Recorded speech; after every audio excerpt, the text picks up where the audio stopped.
Okay, we're gonna make some injera using only teff flour, the way that we make it at Mocha Roots.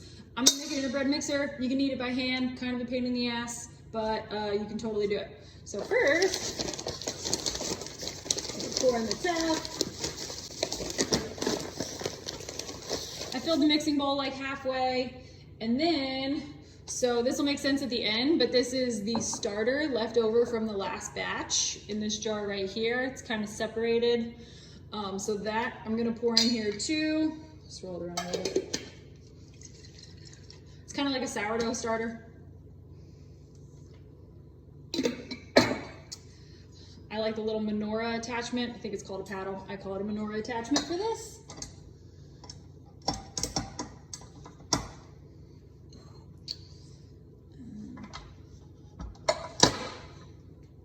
Make sure it's on the lowest speed or you're gonna get a bunch of fucking flour on your face. And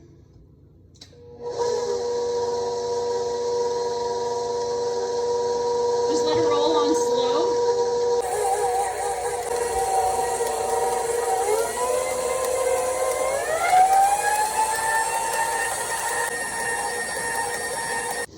So if you don't have a bread mixer, I'm gonna show you how just to do it by hand. You just wanna knead it. It's kind of like super thick pancake batter, not like a normal bread. So I have a little bit more of my starter right here. If you don't have starter, which obviously you won't the first time, you'll use water and then a little bit of yeast. It's hard to say how much yeast you need. Just a little bit, it'll work out. So I'm gonna pour this in gradually.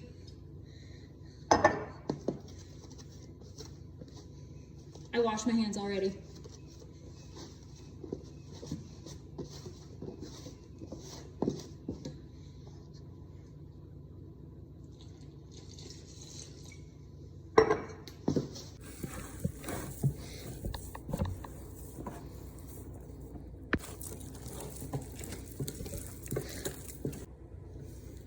So I've actually not made this without a bread mixer before, and it's a total pain in the ass to get these lumps out. So I haven't had one since I was a little kid, but the texture always reminds me of a Frosty from Wendy's. So that's kind of what you're wanting to achieve at this step. Okay, so now I'm gonna combine the one that I made in the bread mixer with the one that I did by hand. You don't have to do both of them. I was just doing both to show you that you can do it by hand if you don't have a bread mixer. However, I definitely suggest doing it in a bread mixer, way easier.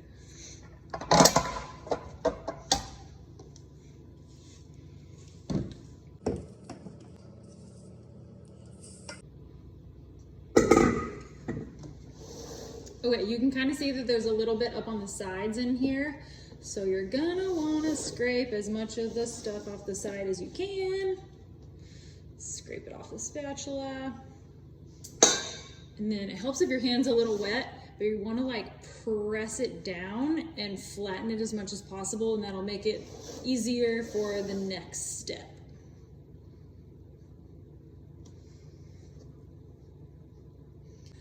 Okay, so recap from making injera with only teff flour. I had a starter from my last batch, and you're not gonna have a starter from any batches if you're making it for the first time. You're gonna wanna use yeast. This is just the same yeast that you would use for baking bread. I would say for this amount of injera, which is kind of a lot if you're just making it for your house, I would have probably used about 1/4 cup of yeast. And this is 4 quarts of injera. Okay, so our injera has been sitting for 5 days now. This is the 5th day. We're gonna do step 2. Let's look at it. You can expect some kind of mold. It might be lighter, it might be darker than the injera, but we're gonna rinse it off.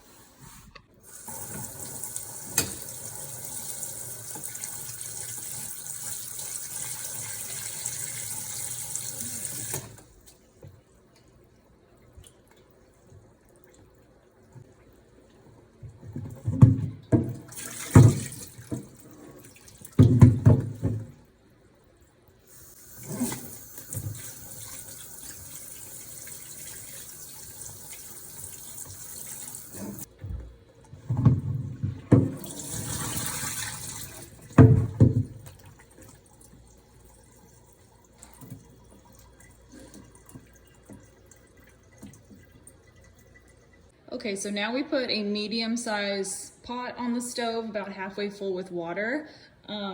While it's heating up, we're gonna stir some water into our injera batter.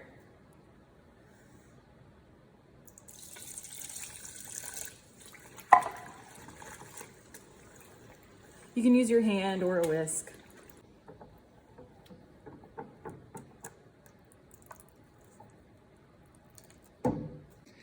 So now you can see our water is like almost at a boil. What we're gonna do is scoop in some of the injera batter, turn the temperature down a little bit.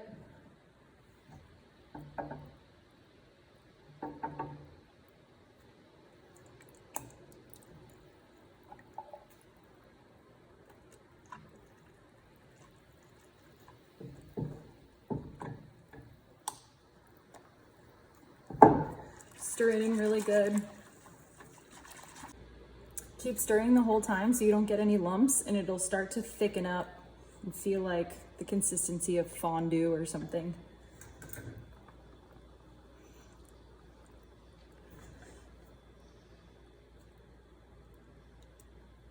When it gets to this thick and it starts to bubble, you can turn the temperature off. Keep stirring for a minute. So we're gonna add some water to this and stir it to help it cool off quicker and to keep it from getting any lumps.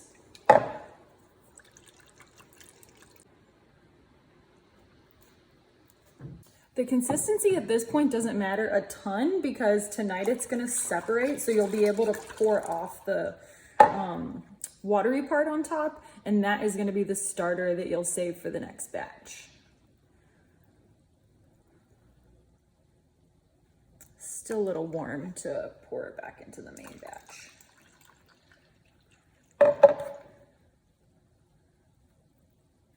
Okay, so we'll just let it sit for a little bit to cool off. Okay, so it's no longer hot to the touch, so I'm gonna pour that back in.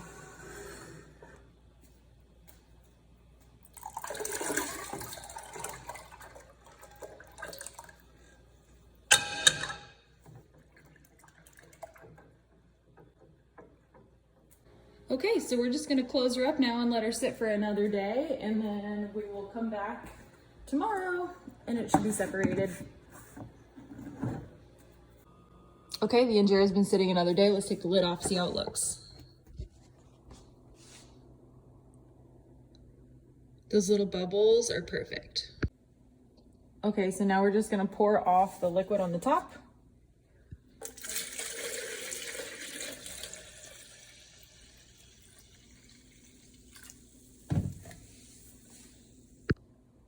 I'm gonna grab another jar.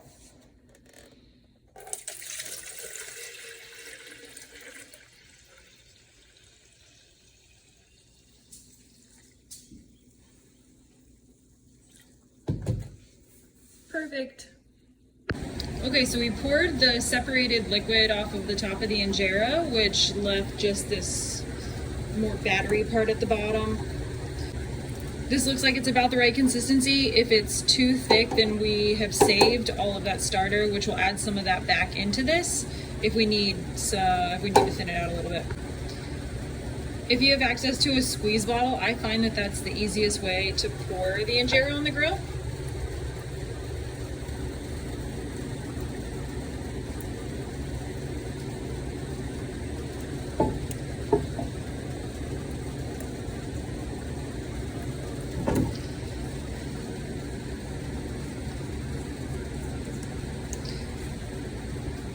Okay, I've got my grill here that's all heated up. It's at 265 degrees Fahrenheit. I also have a lid ready to put on top of the injera, and then I've got my little basket to slide the injera up on. So it's been heating a couple minutes. Let's see how it does. So start on the outside.